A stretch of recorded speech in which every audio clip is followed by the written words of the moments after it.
LEGO Fortnite's former player count lingering around the 1 million mark would drop more than 90% in only 1 month since its initial launch. So what in the world happened with LEGO Fortnite? To truly understand LEGO Fortnite's success, we have to look at its peak, which was also the same week it came out, with Chapter 5's launch. There was a rollout of different types of modes that were shown off in the game's Big Bang event, which would basically fully launch Tim Sweeney's metaverse idea full force. LEGO Fortnite would be the first game launched out of the 3 new metaverse titles, being greeted with an incredibly large 2 million players for the first 3 days, which wouldn't come close to some games coming out right now, like Star Wars Bounty Hunters or Concord, which were collectively greeted with a total of 300 million players, sorry. But even LEGO Fortnite dropping to only 1 million was still huge. Creators like Ninja and CypherPK and other washed BoJack Horseman-esque Fortnite YouTubers would be making tons of videos and clips on the game, reaching lots of views. Even channels revolved around Fortnite creative like Mustard Plays, or even myself, would dip their toes into LEGO Fortnite and be greeted with much success. Channels based on Minecraft would slowly shift their audience towards LEGO Fortnite. Tutorials on how to create things would become such a huge market, because LEGO Fortnite's building aspect would be its biggest driver, which would lead into its first problem. Problem number 1, the kits. LEGO Fortnite's biggest problem is its kits. Well, what's a kit? Basically, it's a building you can buy in the Fortnite item shop that will grant you your LEGO Fortnite account new pieces to build with.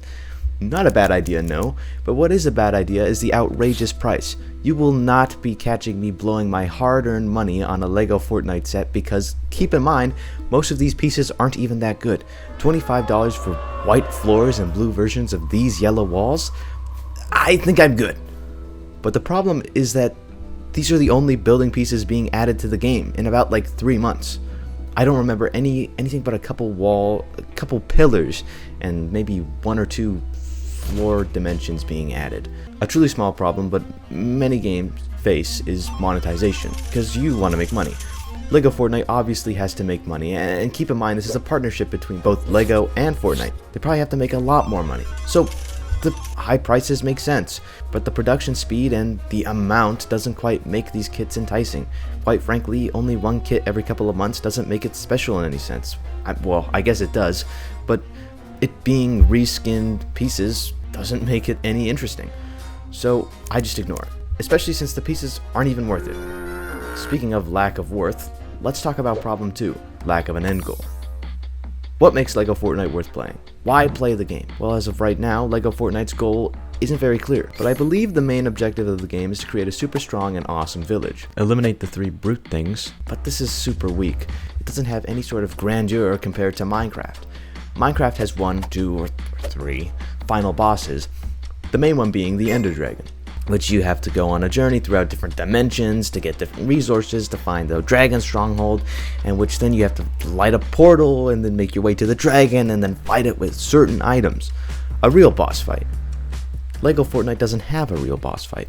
It has a singular stronger enemy, which isn't very fulfilling or, again, enticing. LEGO Fortnite does have the ability to fix this, but they don't. It just isn't clear why you want to fight these Storm King guys. And as a player, I don't care about fighting these guys. In Minecraft, after I fight the final boss, I'll get something like an egg or an elytra or a star or a sponge. Things are cool. Things that are cool rewards and also help advance the game despite its technically being completed now. Now, I believe that the only thing you get after being the bosses in LEGO Fortnite is a trophy prop thing, which I also think you have to get resources to build. So, not worth it if you ask me. Problem 3, lack of updates. No, my third biggest problem is the lack of meaningful updates, and also a bunch of bugs being in the game. Now, I understand how hard it is to make a game.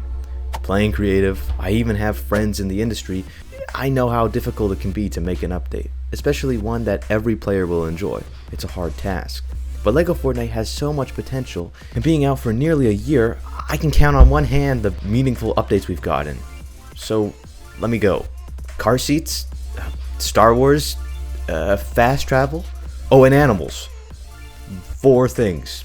These are the 4 incredible updates we've gotten. Except the only one that really brought me back to the game was the Star Wars one. But we need more things sprinkled in between these to buffer it out.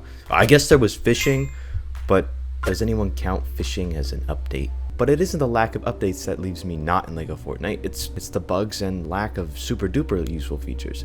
They still don't have a daytime skip. You know how annoying that is?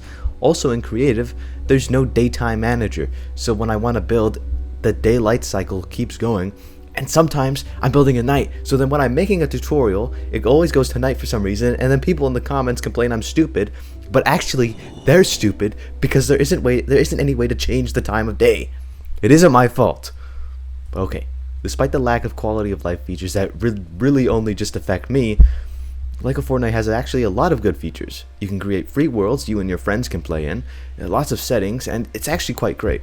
What isn't great are the bugs, because LEGO Fortnite is not great with the grid. It's always messed up, and that's mostly because the ground and the terrain is very different. The grid only works on something flat, it's a grid. But when the grid is constantly changing because of the adjustment to the terrain, it kind of bugs out. So that's kind of the only problem with LEGO Fortnite I have. But the lack of meaningful updates is still a big thing. And I'm mostly just talking about building props, or weapons, or random things like that. But enough of what I think. Let's hear from someone else.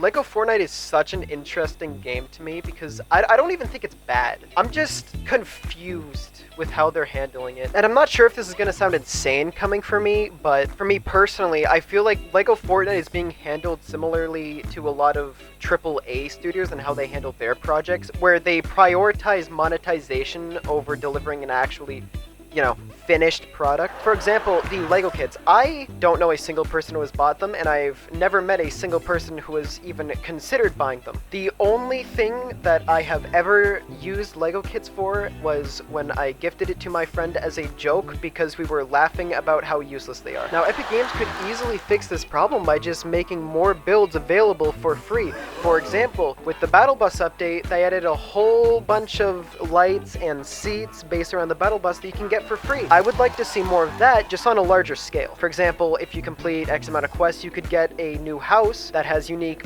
walls and unique roofs that we haven't seen before. Now, my other problem with LEGO Fortnite would have to be the progression. I feel as if the way that you unlock the villages are kind of the same, and honestly, after you do it once, it doesn't really feel rewarding. I feel as if Epic Games was to add more biomes with more villages that coincided with the release of those biomes, that could fix how samey they all feel right now, because it would give players a drive to actually go explore, and it would be cool and different. Apart from that, my only other issue is that there's no end goal, but then again, with what LEGO Fortnite is trying to be, while I do think it needs one, I don't think that's its main issue right now, at least for me personally.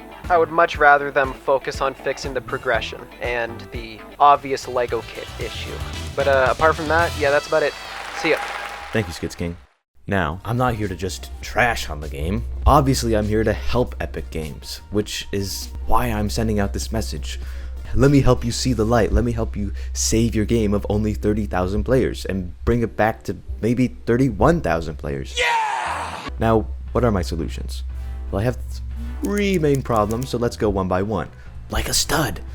Okay, so kits, how do we fix that? Well, the thing is adding things like the beach house and the castle to LEGO Fortnite for free, by quests or something, similar to the Star Wars things. Things like props are fine being sold, but make more interesting kits for sale in the store. Like Star Wars and the Lighthouse as actual kits are far more interesting than a simple reskin and a color palette. Give us new pieces that are more enticing to buy. So now my $25 is being used for more than just another shade of gray walls. But my solution is to just make more interesting sets to sell while giving poor people like me some more pieces to work with, like reskinned items. Problem 2 would be adding a bigger boss, like the Storm King from Save the World, which these trophies could summon. But having a big Storm King, like a big epic boss fight, that gives the player a cool item and some things to help speed production of items maybe, I don't know, that could be pretty cool. Unsure also, but having villagers and villages be more interesting to players. Like they can help you fight the Storm King, and you can have the villagers make the villages feel like they can help you in the fight. Also have them talk about the Storm King, ruining the land for centuries. things like this to hype up the Storm King and allow for the player to learn about him and think, oh man, it sucks the village hates him. If I upgrade the village enough, they'll help me fight him. They'll lead me to him. All this other stuff. I know this is a lot, but if you do stuff like this, players will find it more interesting, maybe, hopefully, and then it will be cooler. Problem 3 is I think LEGO Fortnite has to remember things like fishing isn't an update that will bring players back to the game. Things like Star Wars and cars and other stuff like that actually are. So you just have to know what to market as a big update and what to market as a small update. So my conclusion, LEGO Fortnite is a game with a lot of potential. It's free, easy to learn, and kind of fun. It has something for everyone, I think. Only problem is its gimmick gets old fast, just like Minecraft. There isn't much to do after you play for maybe 3 hours. But LEGO Fortnite is a good enough game, and I do hope it succeeds. Especially since I've met some people that worked on it. And they're all pretty cool people. I hope nothing but the best for the LEGO Fortnite team, and hopefully this video was a good critiquing to help outline some complaints. And with that, make sure to like and subscribe and become a member and watch all my other videos. See ya!